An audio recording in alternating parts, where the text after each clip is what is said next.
بھائی بیٹھے ایک بار ذرا دونوں ہاتھوں کو فضا میں لہرا کے کہیں یا رسول اللہ. درود پاک کا پیارا وظیفہ بھیج دیتے ہیں. درود پاک کا پیارا وظیفہ بھیج دیتے ہیں. صدا اس دل کی پل میں ہم مدینہ بھیج دیتے ہیں. صدا اس دل کی پل میں ہم مدینہ بھیج دیتے ہیں. اب شعر سماعت کریں, محبت سے کہہ دیں سبحان اللہ. کوئی عاشق مدینے میں اگر دم توڑ دیتا ہے, کوئی عاشق مدینے میں اگر دم توڑ دیتا ہے, اسے خلد بری سرکار سیدھا بھیج دیتے ہیں. اسے خلد بری سرکار سیدھا بھیج دیتے ہیں. درودوں کا مدینے میں جو تحفہ بھیج دیتے ہیں. مائک آپریٹر صاحب, ہمارے نوجوان بھائی انعام دے رہے ہیں, آپ بھی کچھ دے دیجئے. آپ تھوڑا سا ایکو دے دیجئے, یا آپ کی طرف سے میں انعام سمجھ کے رکھ لوں گا, ہے نا. اسے خلد بری سرکار سیدھا بھیج دیتے ہیں. او میرے سرکار تو آرام فرما ہے مدینے میں, میرے سرکار تو آرام فرما ہے مدینے میں, میرے سرکار تو آرام فرما ہے مدینے میں.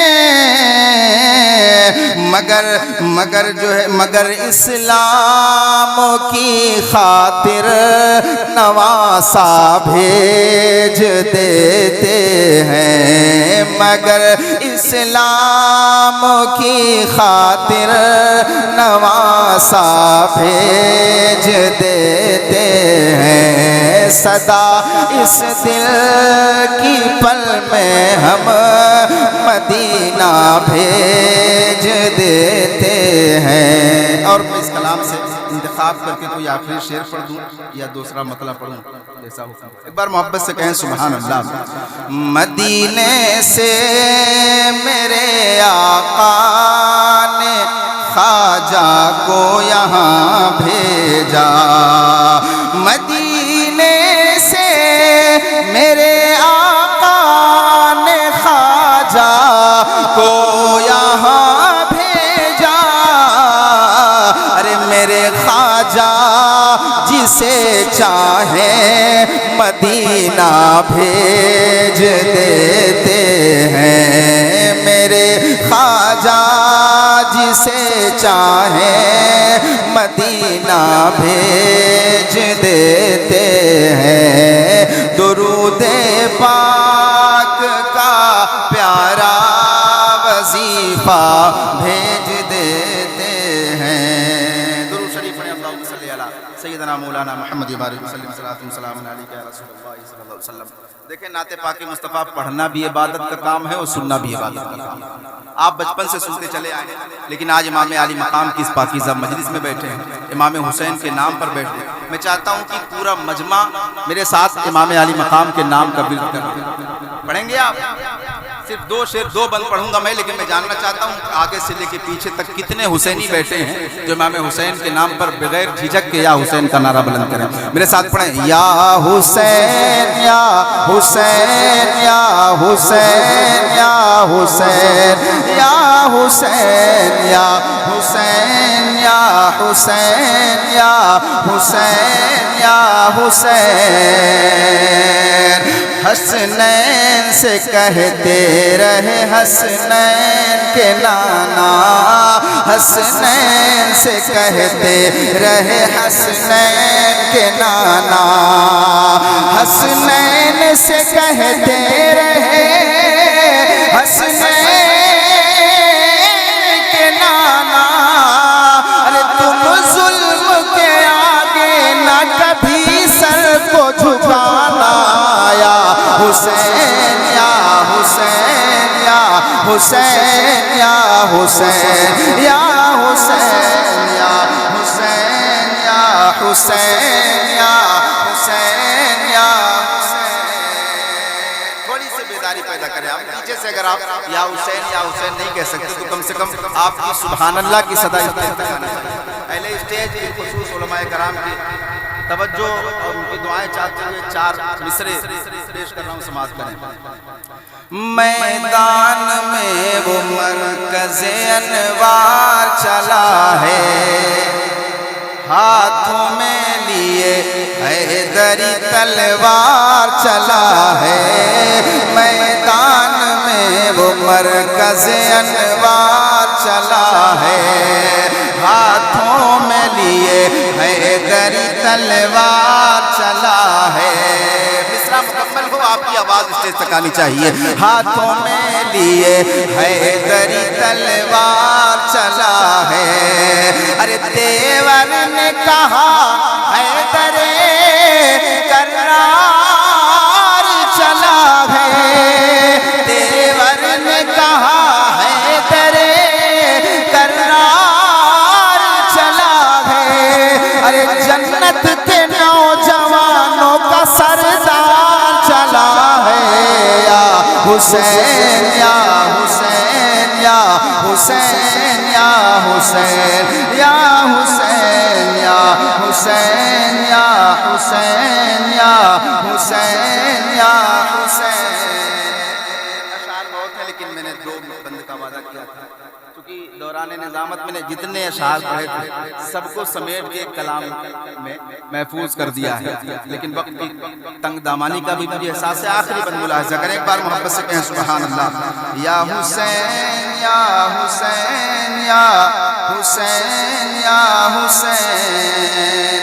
نعت رسول پاک کا دیوان رکھا ہے، بخشش کے لیے میں نے یہ سامان رکھا ہے. بخشش کے لیے میں نے یہ سامان رکھا ہے. نعت رسول پاک کا دیوان رکھا ہے، بخشش کے لیے میں نے یہ سامان رکھا ہے.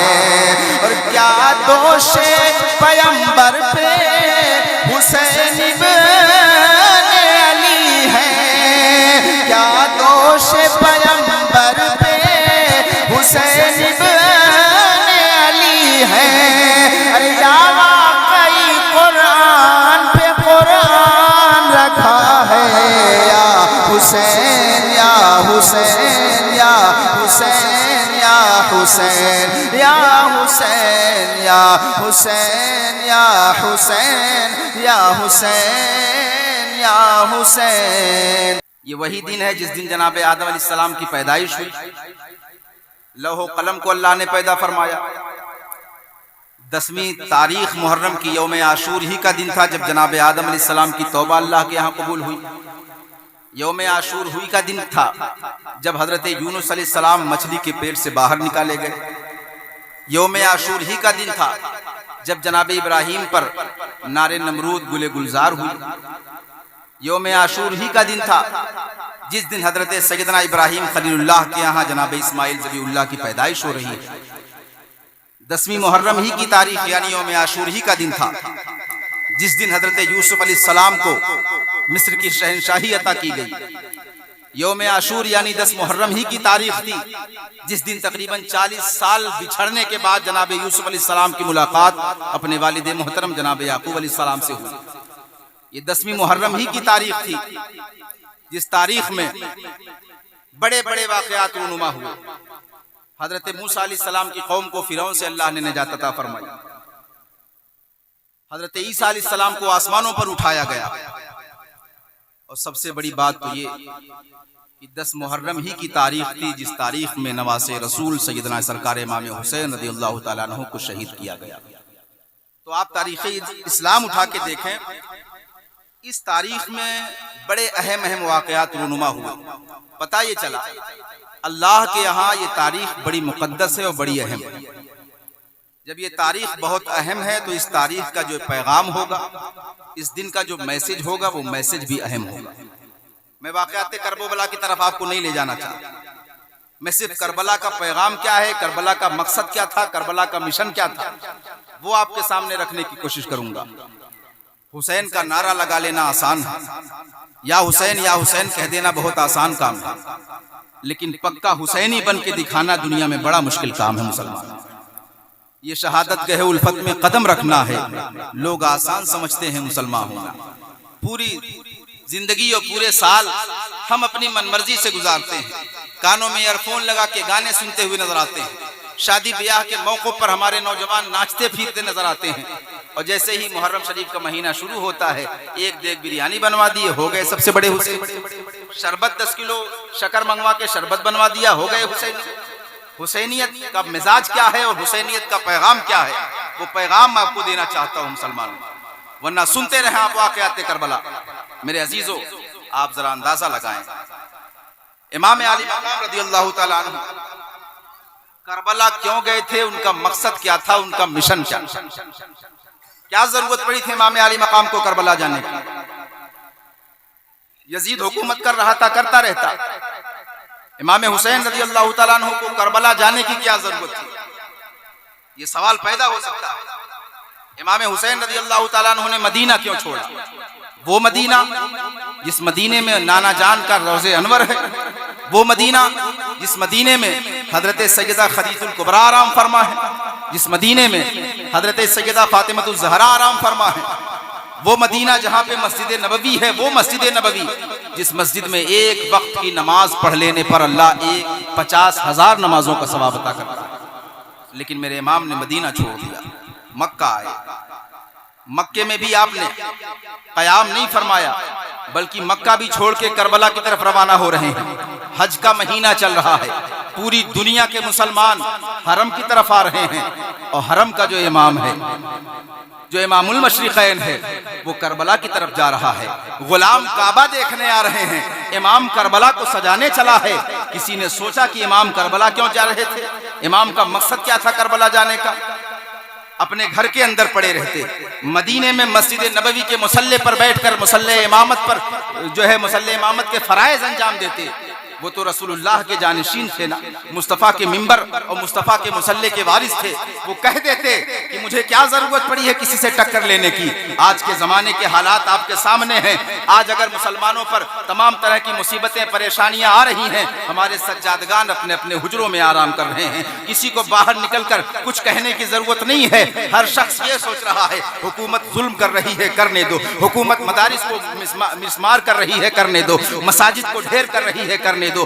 ہم کو کیا ضرورت پڑی ہے؟ ہم تو حجرے میں بیٹھ کر اللہ اللہ کرنے والے لوگ ہیں۔ میں ان سے پوچھنا چاہتا ہوں، یہ بتاؤ میرے حسین سے بڑھ کر اللہ اللہ کرنے والا کون تھا؟ حسین سے زیادہ خدا کی تسبیح بیان کرنے والا کون تھا؟ لیکن میرے امام نے کربلا کی طرف کوچ فرمایا ہے اور پوری دنیا کو پیغام دے دیا ہے، اے لوگوں سن لو، جب کوئی ایسا موقع تمہارے سامنے آ جائے کہ ظالم تمہیں گردن اٹھانے نہ دے، دین تمہیں گردن جھکانے نہ دے، جملے پر غور کریں، فرمایا کہ جب ظالم تمہیں گردن اٹھانے نہ دے اور شریعت تمہیں گردن جھکانے نہ دے، تو پھر تیسرا راستہ یہ بچتا ہے کہ اپنی گردن اللہ کے راستے میں قربان کر دو۔ گردن کٹا دینا، لیکن شریعت کے حروف پر آنچ نہ آنے دینا۔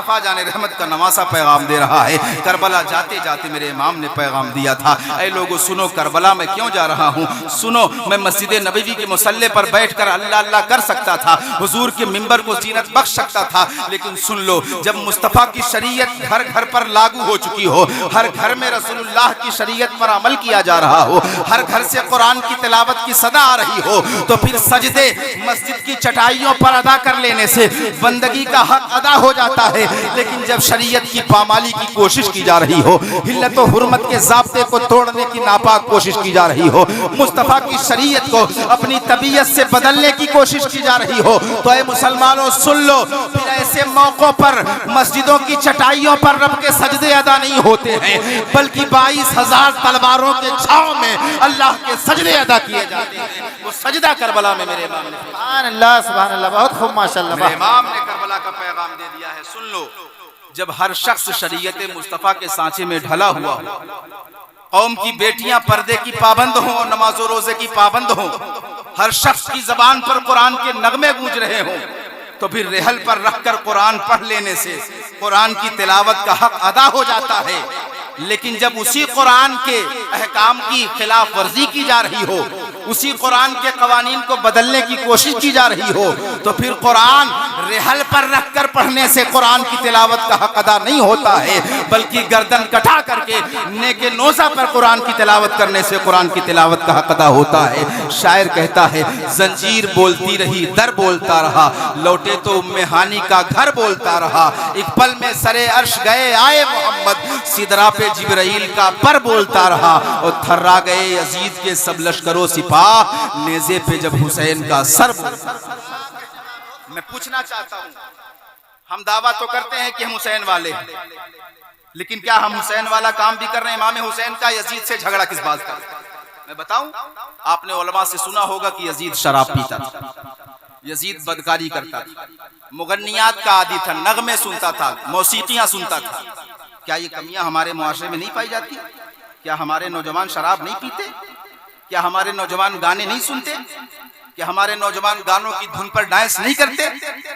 ابھی کسی دوست کی شادی ہو جائے، ہمارا تو معاملہ دوہرا ہوتا ہے نا، ہم یہاں آتے ہیں تو یہاں سبحان اللہ بھی کہتے ہیں، نعرہ تکبیر اور نعرہ رسالت بھی کرنا جان جاتے ہیں، اور دوست کی شادی ہوتی ہے تو پھر وہاں گانے پر تھرکنا بھی جان جاتے ہیں۔ دو رنگی چھوڑ دے یک رنگ ہو جا، سراسر موم یا پھر سنگ ہو جا۔ میں نوجوانوں سے مخاطب ہو کے کہنا چاہتا ہوں، یہ ساری کمیاں یزید کے اندر تھی۔ امام علی مقام نے اپنا ہاتھ یزید کے ہاتھ پر نہیں دیا، اپنا دوست نہیں بنایا، اس سے کوئی واسطہ نہیں رکھا۔ اگر یہ ساری کمیاں ہمارے اندر پائی جا رہی ہیں، ہم کس منہ سے حسینی ہونے کا دعویٰ کریں؟ اگر ہم دعویٰ کر بھی دیں، کیا امام علی مقام یہ پسند کریں گے کہ میرا نام لینے والا کام وہ کرے جس کام کے خلاف میں نے کربلا میں قدم رکھا تھا؟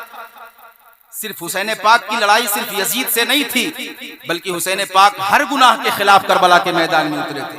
وہ بدکاری کو مٹانے کے لیے کربلا میں اترے تھے، وہ شراب کو ختم کرنے اور شراب کی حرمت کے خلاف کربلا کے میدان میں اترے تھے، وہ مغنیات کے خلاف کربلا کے میدان میں اترے تھے۔ آج میں پوچھنا چاہتا ہوں، کیا ہمارے اندر وہ کمیاں نہیں پائی جا رہی ہیں؟ ہم صرف ایک دیگ کھچڑا بنا کر کے، دو دیگ بریانی بنا کر کے ہم کہہ لیں کہ ہم سب سے بڑے حسینی ہیں۔ حسینی بننا اتنا آسان کام نہیں ہے۔ حسینی دیکھنا ہو تو کربلا کے میدان میں شب عاشور میں دیکھ لیں آپ، جب میرے امام نے اپنے ساتھیوں کو اکٹھا فرمایا تھا اور کہا تھا اے لوگو، میرے دوستوں، تم نے دوستی کا حق ادا کر دیا ہے، مجھے تم سے کوئی شکوہ نہیں ہے، مجھے تم سے کوئی گلہ نہیں ہے، لیکن یاد رکھو کل کا دن جو قائم ہونے والا ہے، جو دن آنے والا ہے، وہ قیامت صغریٰ سے کم نہیں ہوگا۔ پورے یزیدیوں کی تلواریں حسین کے خون کی پیاسی ہوں گی۔ میں تمہیں کھلے دل سے اجازت دیتا ہوں، رات کی تاریکی ہے، چلے جاؤ اپنے اپنے منزل کی طرف، میں تم سے کوئی شکوہ شکایت نہیں کروں گا، میرے دل میں کوئی ملال نہیں ہوگا۔ حسین تم سب کو خوشی خوشی اجازت دے رہا ہے، اور صرف اجازت نہیں دی بلکہ تاریخ بتاتی ہے میرے امام نے موم بتی جو چراغ جل رہا تھا چراغ بجھا دیا ہے۔ ہوتا یہ ہے کہ ہم اجالے میں تھوڑی سے حیا کر لیتے ہیں۔ ابھی یہاں لائٹ جل رہی ہے، آپ اگر نہ چاہیں تب بھی بیٹھے رہیں گے، تھوڑی دیر کے لیے جیسے لائٹ جائے گی آدھا مجمع خالی ہو جائے گا، وہ اندھیرے کا فائدہ اٹھا کے نکل لیں گے۔